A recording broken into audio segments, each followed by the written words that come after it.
nung papicturean po sa akin ni Boss Henry yung cellphone po niya kasi disappearing message po.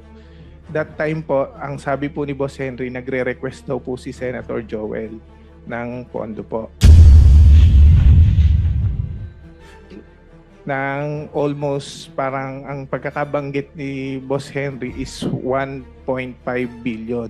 Subalit dun sa parang na pumasok sa conversation po na napicturan, isang kayang ialat ng po sa kanya ni Secretary Bonoan is 600 million. Totoo naman I'm po. sorry, Mr. Chairman. There's nothing there. Actually, papaliwanag ko lang muna po, sir.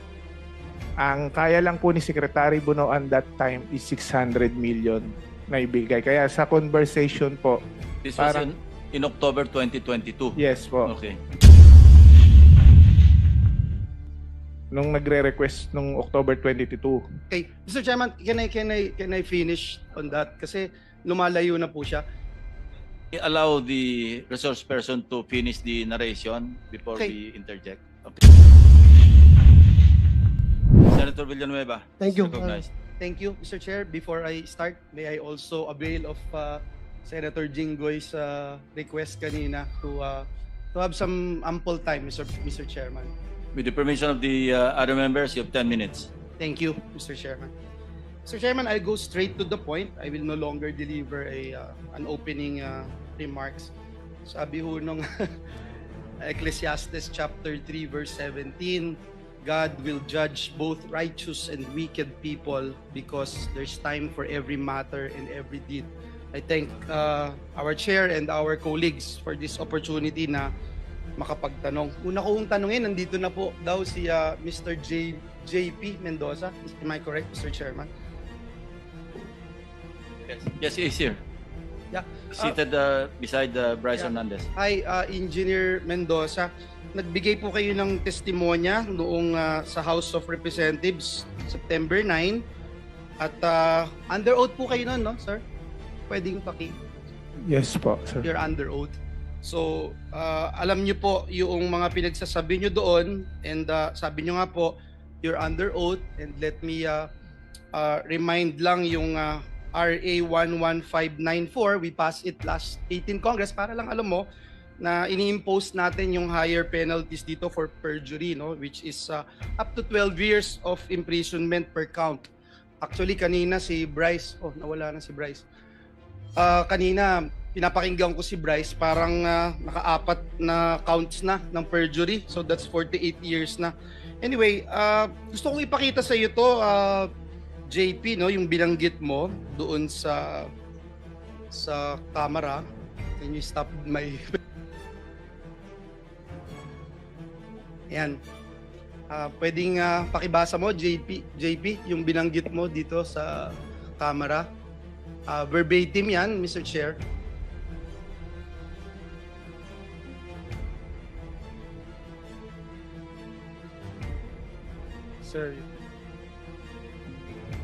Sir, yung picture po na yan ay noong October 2023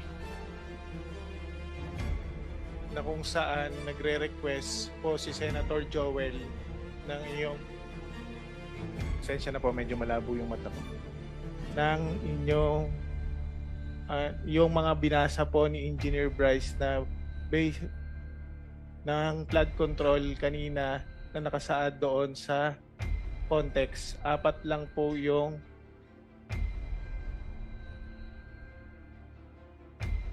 pwedeng picturean ko pa para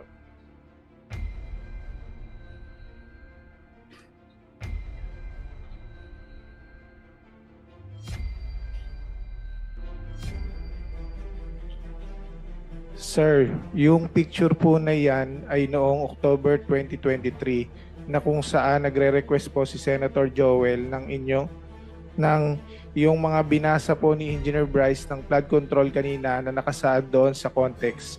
4 lang po yung napicturan sa akin ng boss ko. Kumbaga para sa summary po yan na sinasabi ni Senator Joel na mababa yung kanyang pondo, subalit siya ang majority floor leader. Isa siyang majority floor leader. Majority floor leader siya noon that time and member siya ng Commission on Appointment. Yan yung sinabi mo. Yes po. Mr. Chairman, may I ask Mr. JP Mendoza, kasi binanggit niyo po dyan na si Secretary Bonoan ay kinukumpirma ng Commission on Appointments. Yan po yung binanggit po ninyo, no, sa Commission on Appointments. At ang date po na ito, would you say, tama po, yung sabi niyo, October 2023? Sir, check ko lang po yung eksaktong date dito sa... Binasa picture niyo po kanina yung Opo. transcript. October 4, 2023 po, to be exact po. Yes, November 22, 2022 nang ma-confirm si Secretary Bonoan. Sabi niyo din, Mr. Mendoza, are you aware? Kasi sabi niyo din po na miyembro si Senator Villanueva ng Commission on Appointments. Sabi niyo rin, October 2023. Tama po? Sir, Binasa niyo po yung transcript eh. check ko lang. Ito po sa pagkaka-picture ko po, October 4, 2022, 10:31 p.m. po. Hindi, kakasabi mo Yes lang po. kanina, yan din ang sinabi mo sa House. Yung 2023 po dumating yung project po. I'm sorry. Magulo yata yun, Mr. Chair. Sabi mo 2023, yung binasa mo kanina at binanggit mo sa House. Sir, upon checking po, kasi ito po yung picture. Para ma-summary ko po, sir, okay lang po ba na ipaliwanag ko po? Ito po Go ahead, kasi... sige, para maliwanag. Apo. Sir, pwede po bang humingi rin ako ng parliamentary immunity? May legislative Kaya, immunity. legislative immunity po. Of course, alam mo naman yung conditions, di ba? Apo. Nasabi sa Apo. kanina, may legislative immunity pero hindi rin totoo ang sinasabi. Baka pareho rin ang Hindi, sasabihin mo. ito po para ma-explain ko po ng Any diretso. objection? Hearing none, sige, granted. Ito po, sir. Ito pong time na to, nung papicturan po sa akin ni Boss Henry yung cellphone po niya kasi disappearing message po. That time po, ang sabi po ni Boss Henry, nagre-request daw po si Senator Joel ng pondo po.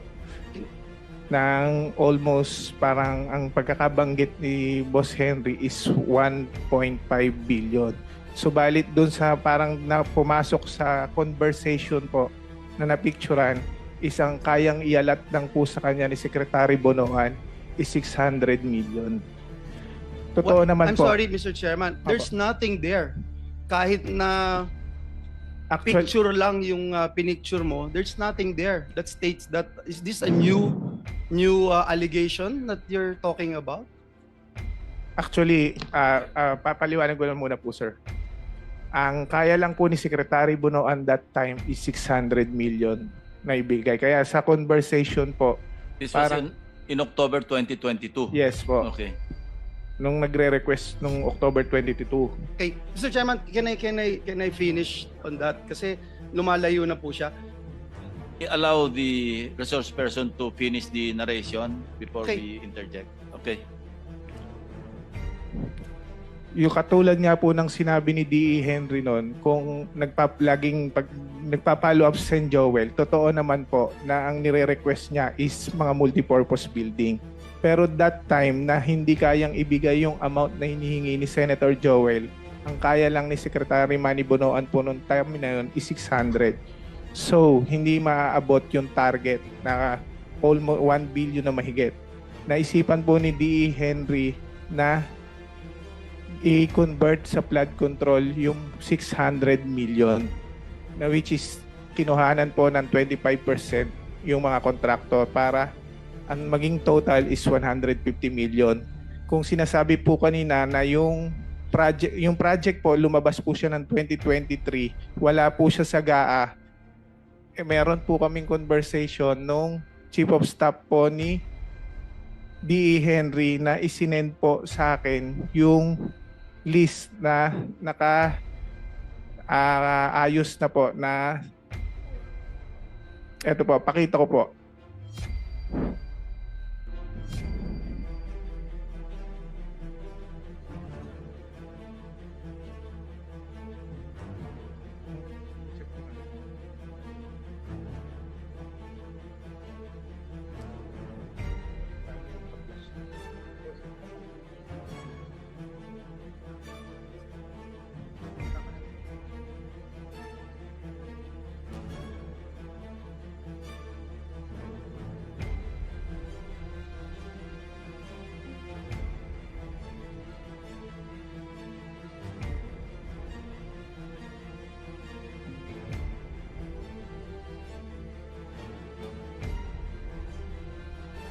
Mr. Chairman. Not germane to my questions kasi. Mr. Yung Chairman. sinasabi mo, excuse me, Senator Joel. Sinasabi mo, meron kang screenshot ng conversation mo with Senator Joel? Pinapicturan po sa akin Sino kausap ni Senator Joel? CDA Henry po. Chairman, hindi po screenshot. Ang screenshot, it has to be your phone. So, Well, screenshot or photo taken from a screenshot, pareho lang Hindi yun. po photo, pinapicturan po niya sa akin yung cellphone screenshot, niya. yung cellphone. Kasi disappearing message po siya. Okay, sige. Nasaan yun?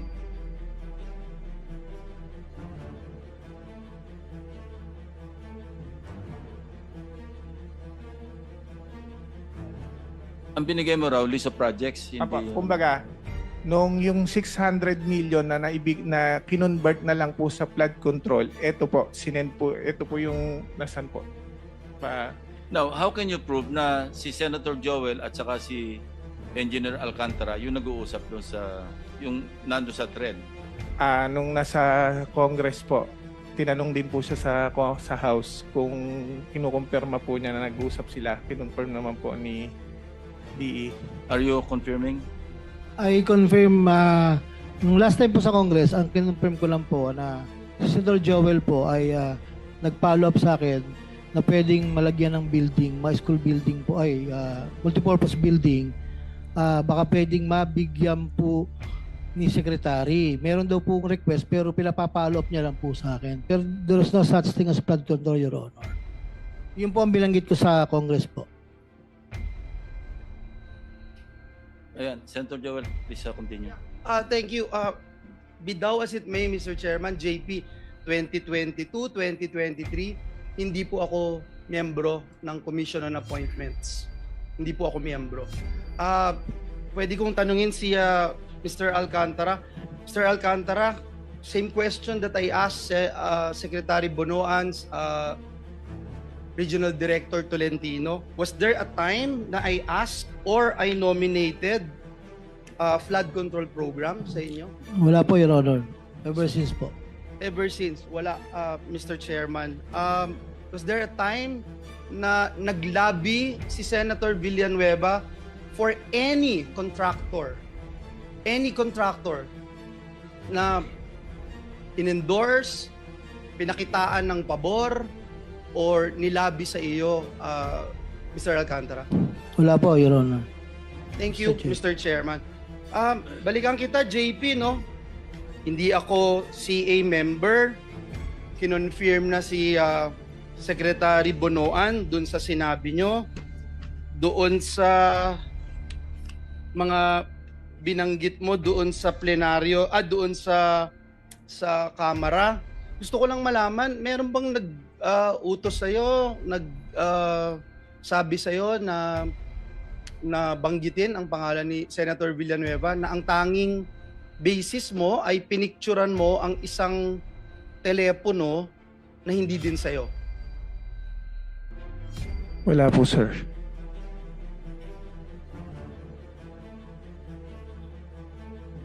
Puntahan ko si Bryce, Mr. Chairman. Engineer Bryce, punta ka rin sa Kamara de Representantes at doon marami kang sinabi, may mga picture kagaya nung sinasabi ni JP na pinicturan niya yung isang telepono at di umano ito ay conversation ni Joel Villanueva at isang Henry Alcantara. At nakakalungkot man na kahit ito'y isang picture lang from a different phone, parang tinanggap na gospel truth doon sa camera, no? May ipapakita rin akong picture sa iyo, Bryce. Pakitignan itong picture na to. Pakilakihan.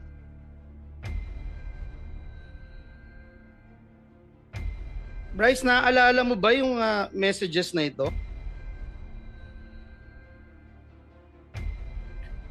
Your Honor, ngayon ko lang po nakita yan. Wala po ako nababasang ganyang messages po. Numero mo ba yan na nakikita sa telepono? Numero mo ba yan? Numero ba ng congressman yan? Wala pong nakalagay na numero, Your Honor. So pareho pala dun sa binanggit ni JP, wala ring numero. Naaalala mo yung message na yan? Ako hindi po. Kasi may Ngayon ko nakapagsabi sa akin, ikaw daw ito. Paano ko ipagpilitan kung ikaw din yan?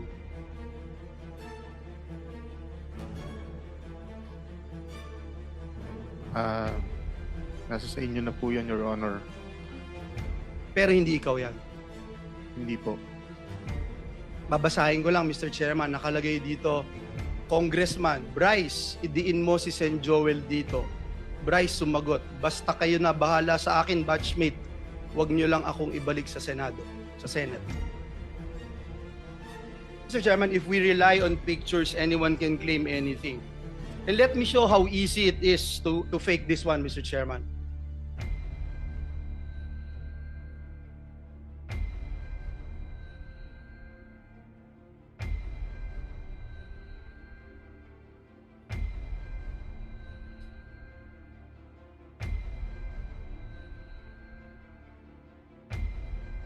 Twenty seconds, Mr. Chairman.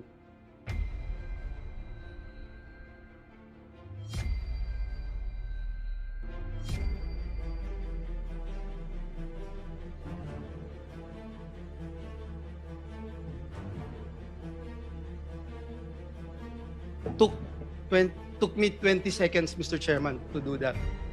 Mr. Chairman, maaaring sabihin yung cellphone na nagpicture at ang metadata ng picture na ito ay para sabihin kinuhanan talaga noong October 2023. Kanina si Mr. JP nagsasabi baka 2022. Pakita din po natin kung paanong mag-alter sa metadata of an image.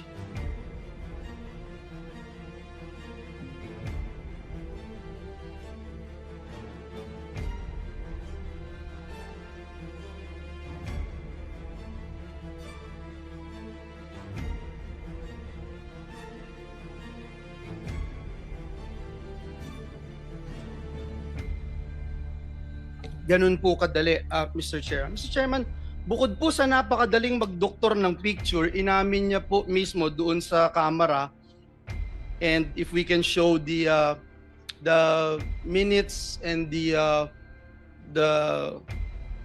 transcript of the hearing, inamin po ni Engineer Bryce na wala siyang personal knowledge sa mga mensaheng ito. Can you confirm, Engineer Bryce, itong binanggit nyo na Your Honor regarding sa mga text messages po, wala po. Kasi you're being asked to prove your allegations na may pruweba or usapan tayo o at least make sure for fairness sake, sabi niya Rep. Adyong. Would you confirm na ito po yung naging sagot nyo, sir?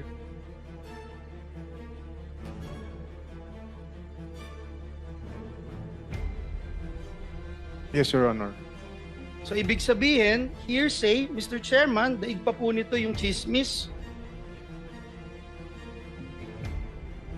Nakakalungkot dahil yung chismis trying to destroy me, my name, our family, our loved ones.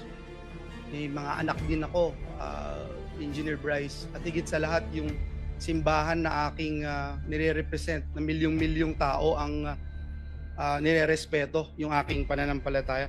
Mr. Chairman, tandaan din po natin na Bryce and JB, nakita nyo kanina yung pinakita kong video. Hindi ba ganun kadali gumawa?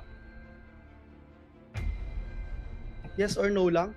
Hindi po namin alam na pwede palang gawin yon, Your Honor. Ah, hindi nyo alam. Okay. So, ibig sabihin, hindi nyo ginagawa itong pamimeke. Hindi po, Your Honor. Okay. Hindi nyo ginagawa. Mr. Chairman, dun po sa mga isiniwalat nyo, Mr. Chairman, dito sa Senado, ang dami pong kasinungalingan at pamimeke. No? Pakita lang natin yung history ng pamimeke ng public documents nitong dalawang ito, Mr. Chairman. Nameke din po sila ng driver's license para lamang makapaglaro sa casino. Kahit alam nating lahat na krimen ito, ngayon pa po ba sila matatakot, Mr. Chairman, kung ikalulusot po nila ito? So, ito po ba, hindi nyo rin po aaminin na kayong behind dito sa pamimeke ng lisensya na ito, Bryce and JP? Your Honor, wala po akong nahawakang ganyang klase ng ID po. Ganun din po ako, sir. Kasi katulad nga po nung sinagot ko na LTO, may sinampahan na po kami. Sinagot na po namin yan sa LTO, sir. Sige po, taong bayan na po ang huhusga kung may kakayahan kayo o wala. Miyembro kayo nitong BGC Boys na pinangalanan ni Senator Lacson na nagpatalo ng 950 million yung lisensya.